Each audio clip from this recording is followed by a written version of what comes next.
Welcome back to my YouTube channel दोस्तों। तो कैसे हो आप सभी गाइस। इस वीडियो में हम क्या करेंगे, चैप्टर नंबर 3 है ये हमारी साइंस का, और चैप्टर का नाम क्या है, धातु एवं अधातु। गाइस आपके पास जो पहला क्वेश्चन है, पहला क्वेश्चन कहता है क्या कि भूपर्पटी में, भूपर्पटी मतलब जमीन की जो सतह होती है वहाँ पर सर्वाधिक मात्रा में पाई जाने वाली धातु कौन सी होती है, धातु कौन सी होती है। तो जो इसका आंसर है दोस्तों, मैं कह सकता हूँ इसका आंसर क्या होगा दोस्तों, एल्यूमिनियम। एल्यूमिनियम क्या होता है, सबसे अधिक पाई जाने वाली क्या होती है, धातु होती है कहाँ पर, भूपर्पटी में। ठीक है गाइस, आपको याद रखना डायरेक्टली। नेक्स्ट क्वेश्चन कहता है जिंक, लोहा और मैग्नीशियम सोडियम, मतलब कितने हमारे पास जिंक है, लोहा है, मैग्नीशियम है, सोडियम है। तो हमारे पास चार क्या दे रखे हैं एक तरीके से दोस्तों, तत्व दे रखे हैं। और कहता है उनकी क्रियाशीलता के घटते क्रम में लगाइए। कैसे, घटते क्रम में, मतलब सबसे पहले क्या बताना, जो सबसे अधिक पावरफुल है, जिसकी क्रियाशीलता सबसे अधिक है। तो आपने एक टेबल याद करी होगी इस तरीके से, पोटेशियम, सोडियम, कैल्शियम, फिर आता है आपका मैग्नीशियम, फिर इस तरीके से आपका आता है दोस्तों। तो इस तरीके से आप क्या करोगे, इसको एक टेबल है ये जिसको याद करना पड़ता है, जो मैं आपको दिखा दे रहा हूँ टेबल क्या है। ये देखो टेबल ये रही है। इस टेबल का नाम क्या है गाइस, ये कहता है धातुओं की अभिक्रियाशीलता या सक्रियता श्रेणी। सबसे पहले क्या आता है, सोडियम पोटेशियम आता है, फिर सोडियम है आपके पास नंबर 2 पे।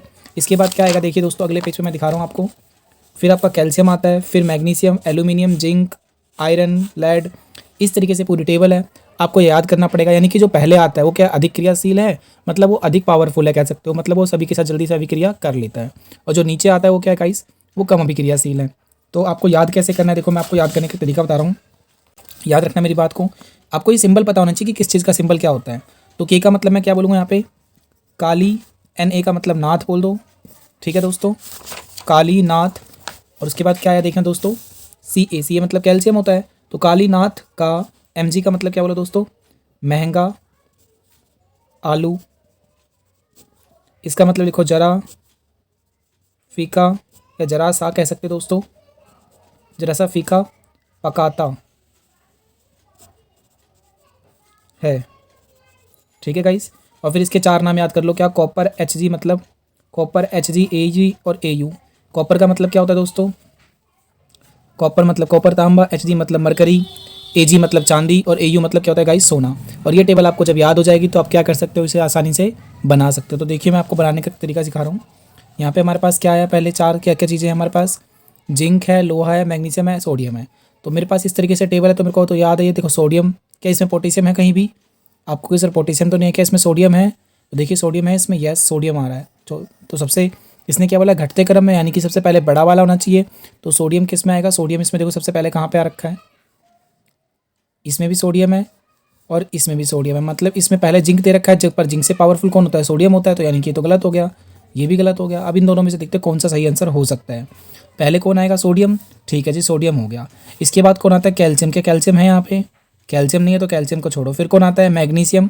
क्या मैग्नीशियम है इधर, तो आपको सर ये रहा मैग्नीशियम है दूसरे नंबर पे, चौथे नंबर, तीसरे नंबर पे। पर हमारी इस टेबल के अनुसार क्या आना चाहिए, पहले जो सबसे अधिक का क्रियाशील है, फिर उसके बाद कम, फिर कम। तो सोडियम के बाद यहाँ पे क्या रहा है, मैग्नीशियम। क्या इसमें मैग्नीशियम है किसी भी दूसरे नंबर पे, देखो यहाँ पर भी मैग्नीशियम है और नीचे में भी क्या है, मैग्नीशियम। मतलब दोनों आंसर अभी सही हो सकते हैं। तो ठीक है, अगला क्या है हमारे पास, फिर क्या आता है मैग्नीशियम के बाद, कालीनाथ का महंगा आलू।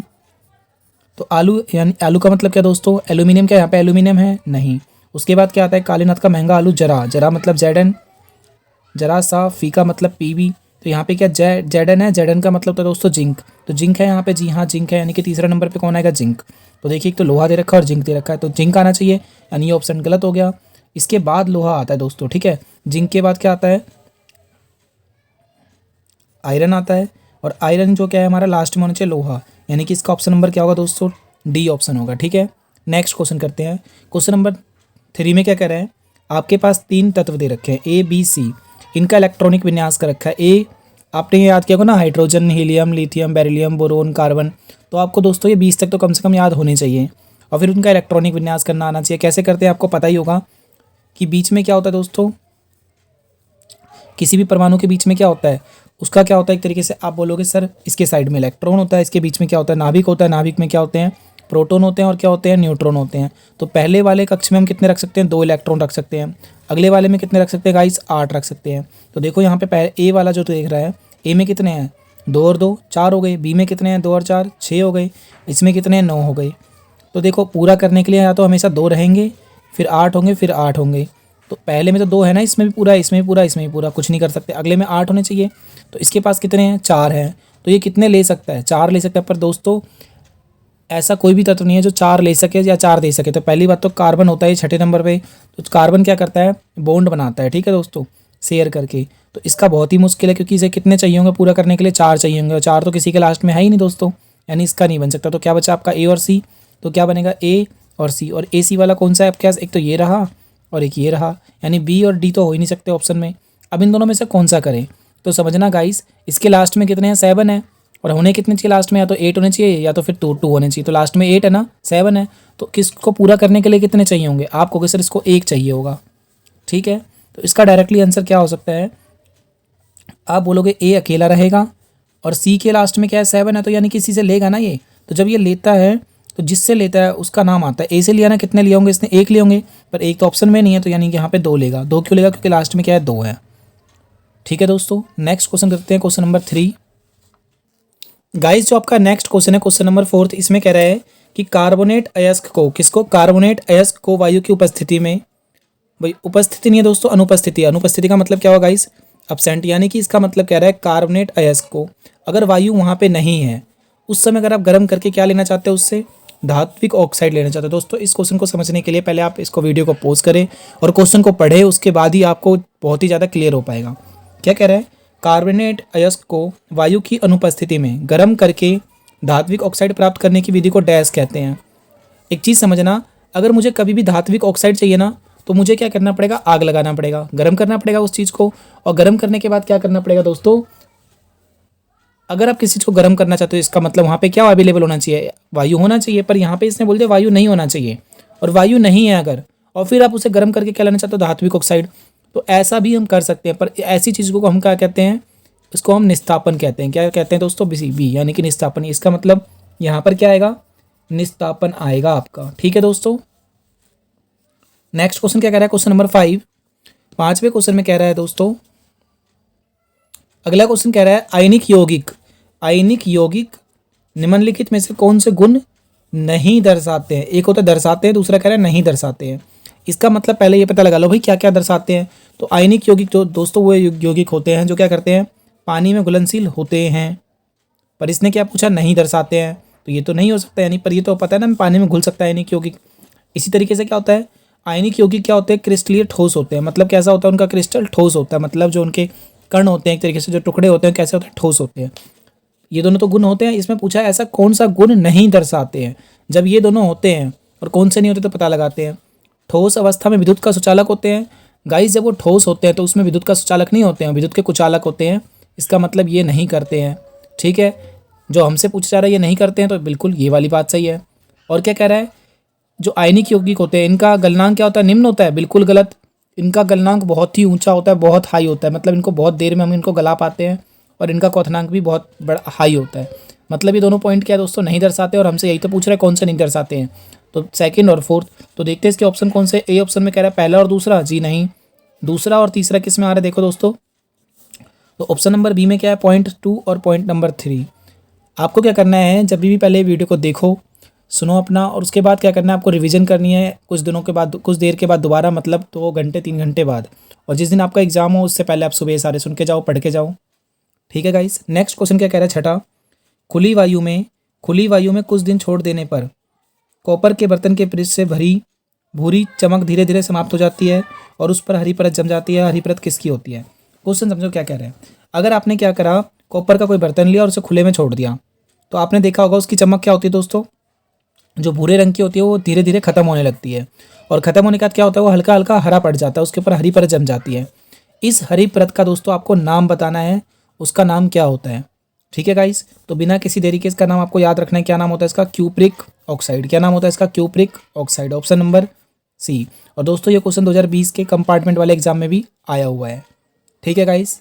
अगला क्वेश्चन पढ़ते हैं। 7वां क्वेश्चन क्या कह रहा है, 7वां क्वेश्चन कहता है गाइस कि धातु की सक्रियता श्रेणी में धातुओं की स्थिति के बीच विषय में नीचे दिया गया कथन कौन सा सही है। सक्रियता की बात करें धातुओं की, तो दोस्तों इस क्वेश्चन को तो आप अभी समझ लो। वैसे इसको सही कर तरीके से कर कब पाओगे आप, जब आपको ये टेबल याद होगी। कैसे, जैसे मैंने अभी आपको याद करा था, काली, नाथ, का, महंगा, आलू, जरा सा, फीका, पड़ता है, इस तरीके दोस्तों कॉपर। ठीक है दोस्तों, इस तरीके से आपको याद करना पड़ेगा। ओके, तो ये रही आपकी टेबल। सबसे पहले क्या है, कालीनाथ का महंगा आलू जरा सा फीका पकाता है। फिर क्या है, कॉपर Hg Ag और लास्ट में क्या आता है दोस्तों Au, यानी Au के ऊपर कौन है, Ag है, और Ag क्या होता है दोस्तों, सिल्वर यानी कि चांदी। Au सोना होता है आपका, और Hg क्या होता है, मरकरी। Cu कॉपर होता है। इस तरीके से आपको याद होनी चाहिए। तो देखते हैं आप क्या कह रहा है। पहला पॉइंट क्या कह रहा है, कॉपर जो है वो हाइड्रोजन से नीचे होता है। इसमें कहीं पे कॉपर है क्या, आप कहोगे सर ये रहा। क्या बोला इसने, हाइड्रोजन से नीचे है। जी हाँ, देखो हाइड्रोजन से तो नीचे ही आ रहा है ये। फिर क्या कह रहा है, परंतु लेड से ऊपर है। लेड मतलब क्या होता है, Pb। तो Pb है इसमें दोस्तों, देखो एक बार जरा। जब ये टेबल अगर आपको याद है, फिर आप इनके सारे क्वेश्चन को सही से कर सकते हो। फिर भी मैं आपको देखो समझा चुका हूँ पहले ही कि कॉपर लेड हाइड्रोजन से नीचे है। देखो कॉपर जो है ये रहा, ये हाइड्रोजन से नीचे है। जी हाँ नीचे है, परंतु लेड से ऊपर है। देखो लेड कहाँ है, लेड तो ये रहा, पर लेड खुद ऊपर है, लेड से भी तो नीचे नहीं है। यानी कि पहला पॉइंट क्या है, गलत है। अगला क्या कह रहा है, आयरन कॉमा लेड और जिंक के से नीचे है। तो आयरन देखो कहाँ पे है, आयरन मतलब Fe। क्या कह रहा है, लेड से और जिंक से नीचे है। तो जिंक से तो नीचे है, पर आयरन के नीचे कौन है दोस्तों, लेड है। यानी कि बी पॉइंट भी गलत है। तीसरा क्या कह रहा है, जिंक जो है वो मैग्नीशियम से नीचे है। जिंक कहाँ, ये रहा, मैग्नीशियम से नीचे है। जी हाँ सही है, परंतु एल्यूमिनियम से ऊपर है। गलत, एल्यूमिनियम खुद ऊपर है जिंक से। तो यानी कि ऑप्शन नंबर सी भी गलत है। डी में क्या कह रहा है, मैग्नीशियम कैल्शियम से नीचे है। मैग्नीशियम कहाँ है, ये रहा, कैल्शियम से नीचे है। जी देखो ये रहा कैल्शियम, इसके नीचे है मैग्नीशियम, परंतु एल्यूमिनियम से ऊपर है। एल्यूमिनियम से ऊपर आ रहा है, आपको कहीं हाँ सर आ रहा है। यानी कि ऑप्शन नंबर क्या है इसका, डी सही है।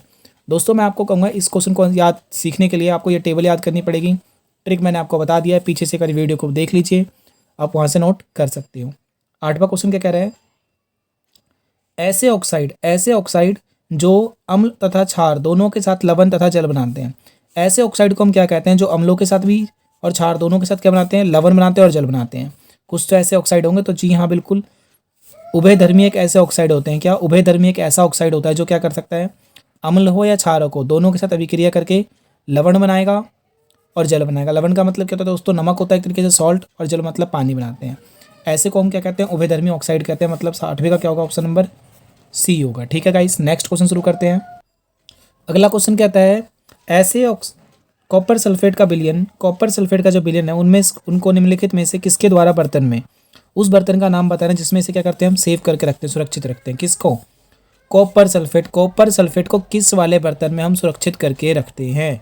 तो दोस्तों इसका क्वेश्चन आपको याद करना पड़ेगा। सिल्वर के बर्तनों में हम क्या करते हैं, इसे सुरक्षित करके रखते हैं। अगला क्वेश्चन क्या कह रहा है, जब सी ए का मतलब क्या बताया दोस्तों, यहाँ पे देखो सी ए का मतलब कैल्शियम बताया था। तो कह रहा है जब कैल्शियम जल से अभिक्रिया करता है, जो बनी गैस धातु से चिपक जाती है। मतलब आपको समझना, कैल्शियम में क्या मिलाया मैंने, जल के साथ मिलाया, तो एक अभिक्रिया बनेगी। अभिक्रिया होने पे क्या होगा दोस्तों, एक गैस निकलेगी। वो गैस कैसी होती है दोस्तों, H2 गैस होती है। तो धातु से यानी कि उस बर्तन से चिपक जाती है और वह तैरने लगती है। तो बनी गैस का नाम बताना है। बनी गैस का नाम क्या है दोस्तों, हाइड्रोजन है। H2 इसका नाम हो गया। अगला क्वेश्चन करते हैं, नेक्स्ट क्वेश्चन करते हैं गाइस। क्वेश्चन नंबर 11 कह रहा है, नाइट्रिक अम्ल से धातु की अभिक्रिया होने पर, मतलब आपने क्या करा, नाइट्रिक अम्ल में कोई धातु मिलाया, किसी धातु के ऊपर कोई नाइट्रिक अम्ल की कुछ बूंदे गिराई, तो जो H2 गैस विमुक्त नहीं होती है, वो क्यों नहीं होती है, क्योंकि नाइट्रिक अम्ल क्या होता है, देखो समझो। नाइट्रिक अम्ल का फॉर्मूला क्या है, HNO3 प्लस में आपने क्या ले लिया, कोई धातु ले लिया। जब धातु लेते हो तो आपको पता है कोई भी अम्ल के साथ अगर मैं धातु मिलाता हूँ तो क्या बनती है दोस्तों, आप सभी जानते हो कि क्या बनती है, एक लवण बनता है। ठीक है, और क्या बनता है एक तरीके से, मतलब हम कह सकते हैं यहाँ पर ये H2 गैस, पर इसमें H2 नहीं निकलती है। क्यों नहीं निकलती, क्योंकि नाइट्रिक अम्ल क्या होता है, प्रबल ऑक्सीकारक होता है। प्रबल ऑक्सीकारक, अगर ये ऑक्सीकारक नहीं होता ना, तो इसमें से क्या होता है, H2 गैस निकलती, विमुक्त होती। विमुक्त का मतलब क्या है, गैस का निकलना। ठीक है गाइस, नाइट्रिक अम्ल क्या कह रहा है, प्रबल ऑक्सीकारक। समझ गए दोस्तों, नाइट्रिक अम्ल क्या है, एक प्रबल ऑक्सीकारक है। अगला क्वेश्चन कहता है क्या, Al मतलब एल्यूमिनियम, Fe मतलब क्या होता है दोस्तों, आयरन, इसको फेरस ऑक्साइड भी कहते हैं। और Zn का मतलब क्या होता है, जिंक। कह रहा है जैसी अभी धातुएं डैश से अभिक्रिया करती हैं, किससे अभिक्रिया करती हैं, क्या वो ठंडे पानी से करती हैं, आपने पढ़ा होगा। एल्यूमिनियम है, आयरन है, जिंक है, ये पानी के साथ अभिक्रिया नहीं कर सकती, ठंडे पानी के साथ। गर्म पानी से भी नहीं कर सकती, गुनगुने पानी से, ये पानी के साथ तो करती नहीं अभिक्रिया। पानी को हम क्या करते हैं, जब उबालने लगता है और वहाँ से जो भाप निकलती है, तो उनके साथ क्या होता है, एल्यूमिनियम, जिंक और आयरन, तीनों की तीनों क्या होती है दोस्तों, अभिक्रियाएं करती हैं। ठीक है गाइस, नेक्स्ट क्वेश्चन क्या कहता है दोस्तों, वैसे तो इस वाले क्वेश्चन आपको ध्यान रखना है कि जब भी कोई भी धातु क्या होता है ना, मतलब कोई भी धातु नहीं, हम 4 धातु की बात करेंगे, 3 धातु की बात करेंगे, क्या, एल्यूमिनियम, जिंक और आयरन। ये तीनों के तीनों ना तो गर्म पानी से, ना ठंडे पानी से, ना नॉर्मल पानी से अभिक्रिया नहीं करती है। बस ये भाप के साथ अभिक्रिया करके क्या बनाती है, धातु ऑक्साइड बनाती है और H2 गैस बनाती है। अगला क्या कह रहे हैं, रोयल जल। रोयल जल देखना पानी कौन सा कह रहा है, रोयल वाला, और या फिर उसका दूसरा नाम क्या है, अम्लराज। और इसी को हम इंग्लिश में क्या कहते हैं, एक्वारीजिया। एक्वारीजिया क्या दोस्तों, अम्लराज यानी कि रोयल जल। तो ये जो एक्वारीजिया है को सांद्र HCl मतलब हाइड्रोक्लोरिक अम्ल तथा HNO3 मतलब नाइट्रिक अम्ल, जब इन दोनों में मिलाते हैं तो किस अनुपात में हमें मिलाना पड़ता है, आपको ये बताना है कि किस अनुपात में हम मिलाते हैं किसको, एक्वारीजिया को, HCl और सांद्र मतलब इन तीनों को, इन दोनों को जब हम मिलाते हैं तो किस अनुपात में मिलाते हैं, तो आपको याद रखना है 1:3 में मिलाते हैं किसको, HCl को और HNO3 को। इसी को हम क्या कहते हैं दोस्तों, रोयल जल कहते हैं, या फिर क्या कहते हैं, अम्लराज, और इसी को इंग्लिश में क्या कहते हैं, एक्वारीजिया। ठीक है गाइस, अगला क्वेश्चन कह रहे हैं, 14वां क्वेश्चन की बात करते हैं हम। अगले 2 क्वेश्चन करते हैं दोस्तों, बहुत ही अच्छे क्वेश्चन है, समझना ध्यान से। 14वां क्वेश्चन कह रहा है, कार्बन का वह अपर रूप जो सबसे अधिक कठोर प्राकृतिक पदार्थ है। सभी जानते हो कि कार्बन का एक एलोट्रॉपी होता है, एलोट्रॉप जिसे हम कहते हैं, जो कार्बन से ही बनता है एक तरीके से, वो जो सबसे प्राकृतिक होता है और सब कठोर होता है मतलब हार्ड होता है, क्या है वो, हीरा है। सिंपल सा क्वेश्चन है। अगला कह रहा है, विद्युत का सबसे अच्छा सुचालक। सुचालक कौन सा, जो सबसे अच्छा हो। कॉपर से क्या करंट पास होता है, जी हाँ बिल्कुल होता है। क्या सिल्वर से होता है, होता है। क्या एल्यूमिनियम से होता है, होता है। क्या लेड से होता है, लेड से भी होता है दोस्तों। बट ये बोल रहा है जो सबसे अच्छा है, तो आपको याद रखना है सबसे अच्छा कौन सा होता है, सिल्वर। अगले क्वेश्चन की बात करते हैं। 16वां क्वेश्चन क्या कह रहा है गाइस, 16वें क्वेश्चन में कह रहा है कि निम्नलिखित में से किस यौगिक का गलनांक उच्च होगा। गलनांक मतलब वो कब गलने लगता है, एक तरीके से पूरी तरीके से पिघलने लगता है, उसका टेम्परेचर बताओ। टेम्परेचर नहीं, तरह वो बताना है तत्व कि कौन सा यौगिक है जिसका गलनांक सबसे अधिक होता है। तो इसको आपको याद रखना है कि ये जो इन चारों में से जो हमारे पास यौगिक है, इसमें NaCl, NaCl मतलब क्या समझा दोस्तों आपने, NaCl का मतलब हुआ सोडियम क्लोराइड, मतलब जो हमारा नॉर्मल नमक होता है ना, इसका क्या होता है दोस्तों, गलनांक इन सब में, इन चारों में सबसे अधिक होता है। ये तो मीथेन होती है एक तरीके से गैस है, ये अलग तरीके से हो गया, ये पानी हो गया, तो इसका सबसे गलनांक क्या होता है, ज़्यादा नमक का होता है। ठीक है गाइस। 17 क्वेश्चन में कह रहा है गाइस कि सक्रियता के आधार पर इनको आपको किस में लगाना है दोस्तों, बढ़ते क्रम में। अभी तो दोस्तों मैंने एक ऐसा क्वेश्चन कराया था आपको, देखो ये रही इसकी टेबल, ये रहा। सबसे पहले कौन आता है, सोडियम, फिर पोटेशियम, कैल्शियम, इस तरीके से आता है। अब हमारे पास 1 2 3 4, ये 4 तो हमारे पास तत्व दे रखे हैं। अब बताइए कि बढ़ता क्रम, बढ़ता, पहले घटता क्रम था उस वाले में, अब इसमें क्या कह रहा है दोस्तों, बढ़ता क्रम, मतलब सबसे पहले जो सबसे कम है, फिर उसके बाद जो पावरफुल है, फिर उसके बाद जो पावरफुल है, और लास्ट में क्या लगाना है, जो सबसे अधिक पावरफुल है। तो देखिए दोस्तों, ये जो आप टेबल देख पा रहे हो, तो सबसे नीचे क्या आ रहा है, Ag, और Ag से भी नीचे कौन आता है, Au। क्या इसमें कहीं भी Au है हमारे पास, आपको कहे सर Au तो है ही नहीं, तो छोड़ो। इसके बाद कौन आता है ऊपर में, Ag, देखो Ag है ना, तो Ag है इसमें क्या कहीं भी, ये रहा एक तो Ag, और कहाँ पे Ag है, एक ये रहा Ag, मतलब सबसे कमज़ोर तो यही है ना, बढ़ते क्रम का मतलब सबसे पहले कमज़ोर वाला, फिर उसके बाद वाला, फिर बाद वाला, यानी कि ऑप्शन नंबर ए और ऑप्शन नंबर डी तो नहीं हो सकता भाई। ठीक है, अब देखते हैं इन दोनों में से कौन सा होगा। फिर क्या है हमारे पास, Ag हो गया, तो Ag के बाद क्या आता है हमारे पास, देखो कॉपर। कॉपर कहाँ पे है गाइस इसमें, आप देखो कॉपर कहाँ पे है, तो कॉपर कहाँ पे दोस्तों, Ag से ऊपर आ रहा है, Ag से ऊपर आ रहा है। और Hg है क्या इसमें, Hg तो नहीं है, तो फिर कौन आना चाहिए दोस्तों, इसमें कॉपर आना चाहिए। तो कॉपर कहाँ पे आ रहा है, देखो यहाँ पर भी दूसरे नंबर पे है और यहाँ पर भी दूसरे नंबर पे, मतलब दोनों ऑप्शन सही हैं अब तक। तो अब आगे क्या कह रहा है समझना ध्यान से। फिर हमारे पास कॉपर भी हो गया, अब क्या होता है, सोडियम और मैग्नीशियम। तो सोडियम और मैग्नीशियम में कौन पावरफुल है, देखो यहाँ पे पोटेशियम, सोडियम, तो सोडियम दूसरे नंबर पे आ रहा है, यानी कि क्या है, सोडियम और मैग्नीशियम में सोडियम अधिक पावरफुल हुआ ना, तो सोडियम है क्या इसमें, तो सोडियम को सबसे लास्ट में लगाना पड़ेगा क्योंकि सबसे सोडियम पावरफुल है, तो सोडियम में लास्ट में आएगा। और फिर क्या बचेगा आपका, मैग्नीशियम उससे पहले आएगा, और इसमें आगे पीछे कर रखा था, यानी ऑप्शन नंबर बी गलत है। आपका फाइनल आंसर क्या हुआ, सी। दोस्तों इस क्वेश्चन का एक ही तरीका करने का, आपको टेबल एक बार याद करनी पड़ेगी। नेक्स्ट क्वेश्चन करते हैं, क्वेश्चन नंबर 18 कह रहा है MgCl2 में उपस्थित धनायन और ऋणायन। आपने 9वीं क्लास में पढ़ा होगा कि ऋणायन और धनायन, मतलब धनायन का मतलब क्या होता है, प्लस वाले, ऋणायन का मतलब क्या होता है, माइनस वाले। जैसे इसमें क्या लिखा क्या है, MgCl2, तो ये बनता कैसे है, देखो यहाँ पे ये होता है Mg और ये क्या होता है Cl। ठीक है, Cl में क्या होता है, -1 आता है, और Mg में क्या होता है, +2 आता है। ये इसके पास जाता है तो क्या बनता है, ये हमारा Mg, और ये जब यहाँ पे आता है तो क्या बनता है आपका Cl, और इससे लेता है 2, और ये 2 किसका ले रहा है, मैग्नीशियम का ले रहा है। तो आप क्या बताओगे, इसमें मैग्नीशियम के 2 देते हैं प्लस वाले, और क्लोरीन का एक माइनस में होता है। ठीक है, ये प्लस में तो दे रखा है पर यहाँ पे +2 होना चाहिए, तो यानी कि ऑप्शन नंबर ए हो जाएगा। इसका एक शॉर्टकट तरीका ये है, जो लास्ट में लिखा रहता है ना वो पहले वाले का फ्रेंड होता है, जो पहले वाले में लिखा रहता है वो लास्ट वाले का फ्रेंड होता है। इस तरीके से आप सोच सकते हो। ठीक है दोस्तों, चलिए नेक्स्ट क्वेश्चन करते हैं। और वैसे इसको करने का एक और तरीका है, आपको क्या होना चाहिए 20 तक अगर आपको टेबल याद है तो आप उस तरीके से भी कर सकते हो। नेक्स्ट क्वेश्चन कहता है, समझना ध्यान से दोस्तों, क्वेश्चन नंबर 19, आयनिक यौगिकों के लिए असत्य कथन कौन सा है? किसके लिए? आयनिक यौगिकों के लिए। आपको दोस्तों मैंने क्वेश्चन नंबर 5 में भी बताया था कि आयनिक यौगिक क्या होते हैं। तो मैंने कहा था आयनिक यौगिक क्या होते हैं, जल में घुलनशील होते हैं, उसके क्रिस्टल कैसे होते हैं, ठोस होते हैं। अब ये क्या कह रहा है, असत्य मतलब इनमें से कौन सी चीज़ें गलत हैं। तो देखते हैं, पहले सही चीज़ें पता लगा लेते हैं। तो देखो, जल में घुलनशील होते हैं, जी हाँ ये तो सही है भाई। फिर क्या कह रहा है दोस्तों, इनके गलनांक और क्वथनांक क्या होते हैं, निम्न होते हैं। नहीं दोस्तों, ये क्या होते हैं दोस्तों, ये तो गलत होता है, ये तो नहीं करते ये भंगुर होते हैं, जी हाँ बिल्कुल होते हैं। इनकी गलित अवस्था में विद्युत का चालन करते हैं।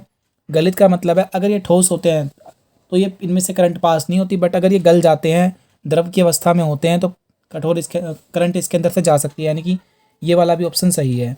ठीक है, तो अब इसने पूछा क्या है, असत्य। तो असत्य इनमें से कौन सा है, ऑप्शन नंबर बी है दोस्तों, तो इसका आंसर बी हो जाएगा। ठीक है गाइस, नेक्स्ट क्वेश्चन में कहता है कि लोहे एवं इस्पात को जंग से सुरक्षित रखने के लिए, मतलब लोहा है और इस्पात है, इनको जंग से बचाने के लिए हमें जस्ते की एक परत चढ़ानी पड़ती है। तो जो जस्ते की परत चढ़ाते हैं इसको हम क्या कहते हैं गाइस? तो आप सभी को पता होगा इसको हम क्या कहते हैं दोस्तों, यसद लेपन कहते हैं। ठीक है, नेक्स्ट क्वेश्चन कहता है क्या, तनु HCl के साथ निम्नलिखित में से कौन सी धातु अभिक्रिया नहीं करती है? मतलब हाइड्रोक्लोरिक जो अम्ल होता है हमारे पास, वो बता रहा है कि इसमें से कौन सी ऐसी धातु है जिसके साथ वो अभिक्रिया नहीं करती है। एल्यूमिनियम के साथ करती है, जी हाँ करती है। जिंक के साथ भी करती है, कैल्शियम के साथ भी करती है, कॉपर के साथ नहीं करती है। तो यही तो पूछा, इसमें किसके साथ नहीं करती है, तो ऑप्शन नंबर डी हो गया। अगला क्या कह रहा है, क्वेश्चन नंबर 22 कह रहा है निम्नलिखित में से कौन सी धातु हथेली पर पिघल जाती है? दोस्तों एक ऐसी धातु भी होती है, वैसे तो धातु कठोर होती है, पर कुछ धातुएं क्या होती है दोस्तों, मुलायम होते हैं, जिन्हें चाकू से काटा जा सकता है, जैसे कि सोडियम है, पोटेशियम है। अभी कह रहा है एल्यूमिनियम पिघल सकते हैं दोस्तों, एल्यूमिनियम तो बहुत हार्ड होता है, इसको नहीं पिघला सकते। सोडियम भी काट सकते हैं, पिघलती नहीं है। लेड भी नहीं कट पिघलती। तो गैलियम, जीए का मतलब क्या होता है, गैलियम क्या होता है दोस्तों, गैलियम। तो गैलियम क्या होती है दोस्तों, पिघल जाती है। इसकी मात्रा देख लेना कैसे लिखेंगे। क्वेश्चन नंबर 23वां क्या कह रहा है, कार्बोनेट अयस्क को वायु की सीमित मात्रा में गर्म करने पर धातु ऑक्साइड प्राप्त करने की विधि को हम क्या कहते हैं? कह रहा है कार्बोनेट अयस्क को वायु की सीमित मात्रा बोलूँ दोस्तों या अनुपस्थिति बोलूँ, गर्म करके हम क्या निकालते हैं, धातु ऑक्साइड बोलते हैं। इसको हम क्या कहते हैं दोस्तों? आपको पता होगा, सेम यही क्वेश्चन हमारा एक बार क्वेश्चन नंबर 4 में भी आया था, इसी तरीके का था। और उसका आंसर क्या था दोस्तों, निस्तापन। तो यहाँ पर भी क्या होगा, निस्तापन होगा। मैं बोलूँ सीमित मात्रा या फिर मैं बोलूँ अनुपस्थिति। अनुपस्थिति का मतलब ना के बराबर होती है। और मैंने गर्म करा ना, वहाँ से धातु ऑक्साइड निकालूंगा, तो उसको हम क्या कहेंगे दोस्तों, निस्तापन कहते हैं। किसको गर्म करने पे? कार्बोनेट के अयस्क को। आपको ये याद रखना है। ठीक है दोस्तों, अगला क्वेश्चन करते हैं। क्वेश्चन नंबर 24 कह रहा है कि 24 कैरेट का जो शुद्ध सोना होता है उसको आभूषण बनाने के लिए उपयुक्त नहीं माना जाता। पहली बात तो दोस्तों, जो 24 कैरेट का सोना होता है उससे हम कुछ नहीं बना सकते, आभूषण नहीं बना सकते, क्योंकि वो क्या होता है, बहुत ही ज़्यादा सॉफ्ट होता है, नरम होता है, जिससे क्या होता है वो अपने आप ही अपने उसको जो शेप होता है वो बदल सकता है। इसलिए हम उसमें क्या करते हैं दोस्तों, तांबा कह सकते हो या चांदी या फिर अलग धातुएं मिलाई जाती हैं। तो ये बहुत महंगा होता है, गलत। काफ़ी नरम होता है, इसका ऑप्शन ये होगा, इसलिए उपयुक्त नहीं होता क्योंकि बहुत ही नरम होता है, सॉफ्ट होता है। क्वेश्चन नंबर 25 में कह रहा है कि विद्युत अपघटनी परिष्करण में कैथोड बना होता है। हम जब भी क्या करते हैं, किसी भी विद्युत का परिष्करण करते हैं, निकालते हैं, उसे क्लियर करते हैं, साफ करते हैं, तो जो कैथोड बना होता है दोस्तों, आपको याद रखना होगा, एक तो एनोड होता है, एक होता है आपका क्या दोस्तों, कैथोड। जो कैथोड होता है दोस्तों वो क्या होता है, अशुद्ध होता है, और ये क्या होता है दोस्तों, शुद्ध होता है। इसी तरीके से अगर मैं जल और पानी का करूँ, तो पानी के यहाँ पे जब एनोड पे क्या होता है दोस्तों, ऑक्सीजन आती है, और कैथोड में क्या आता है, हाइड्रोजन आती है। और ये किससे बना होता है, कैथोड अशुद्ध धातु का बना होता है। ठीक है गाइस, 26वां क्वेश्चन कह रहा है अमलगम एक मिश्र धातु है। जी हाँ, अमलगम एक मिश्र धातु, यानी कि इसमें कुछ मिलाया जाता है। तो ये पूछ रहा है, तो जिसमें एक अवयव, मतलब उसमें क्या मिलाया जाता है, क्या तांबा होता है, जिंक होता है, लेड होता है? इन तीनों में से तो कुछ नहीं होता दोस्तों। उसके अंदर पारा होता है, जी हाँ, उसके अंदर पारा या मरकरी होता है। ठीक है, और मरकरी का साइन क्या होता है दोस्तों, Hg। इसके अंदर क्या मिला होता है, यह एक अवयव होता है जो किस में होता है, अमलगम में होता है। ठीक है गाइस, नेक्स्ट क्वेश्चन करते हैं, क्वेश्चन नंबर 27।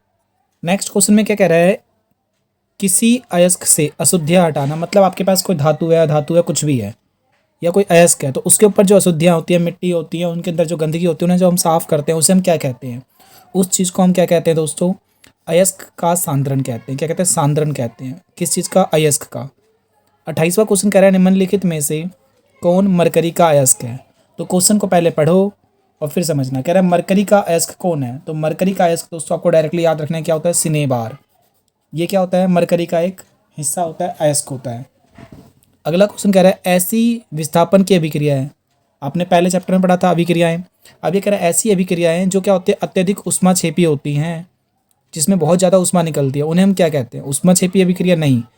विस्थापन अभिक्रिया में जो उष्मा निकलती है तो सब जानते हैं उष्माक्षेपी अभिक्रिया होती है, पर उनको हम थर्मिट अभिक्रिया भी कहते हैं। क्या कहते हैं? थर्मिट अभिक्रिया। इसका एक और क्वेश्चन करते हैं दोस्तों। गाइस तो ये मैं अंतिम क्वेश्चन कराने से पहले आपको एक बात समझाता हूँ। ये जो आपने वीडियो देखी है, अब इसको रिवीजन किस तरीके से करना है जब नेक्स्ट टाइम से करोगे तो पहले तो आप इसकी आवाज़ को बंद कर लेना, ठीक है गाइस, और क्वेश्चन को खुद पढ़ना और खुद करके देखना। और उसके बाद क्या करना, अगर आपको कहीं पर लगता है कि नहीं समझ में आ रहा है तो आप क्या करना, उस समय वॉइस को तेज़ करना और तब सुनना मैं क्या समझा रहा हूँ। लास्ट क्वेश्चन कह रहा है कि स्कूल की घंटी बनाने में प्रयुक्त धातु किस धात्विक गुण के कारण प्रयोग की जाती है? मतलब जो स्कूल की घंटी होती है दोस्तों, उसमें टन टन की जो आवाज़ आती है, वो धातु का कौन सा गुण होता है? क्या वो आघात वर्धनीय होता है? नहीं। आघात वर्धनीय का मतलब क्या है दोस्तों? पीट करके उसकी चादर बनाई जा सकती है, सीट बनाई जा सकती है, यह गुण होता है। तन्यता का मतलब क्या होता है दोस्तों? उसकी तार बनाई जा सकती है। धात्विक चमक का मतलब क्या होता है? उसमें चमक होती है। पर ये पूछ रहा है जो घंटी बनाई जाती है उसे हम ध्वनिक कहते हैं, ठीक है? क्या कहते हैं? ध्वनिक, सोनोरस कहते हैं इंग्लिश में। तो दोस्तों अगर आपको ये वीडियो बढ़िया लगे तो प्लीज़ लाइक ज़रूर करें, कमेंट करके हमें ज़रूर बताएं कि आपको वीडियो कैसी लगी है। अगर आपको कुछ और वीडियो देखनी है तो कमेंट सेक्शन में ज़रूर बताएं। अपने दोस्तों के साथ शेयर करके हमें मोटिवेट करें। थैंक यू दोस्तों।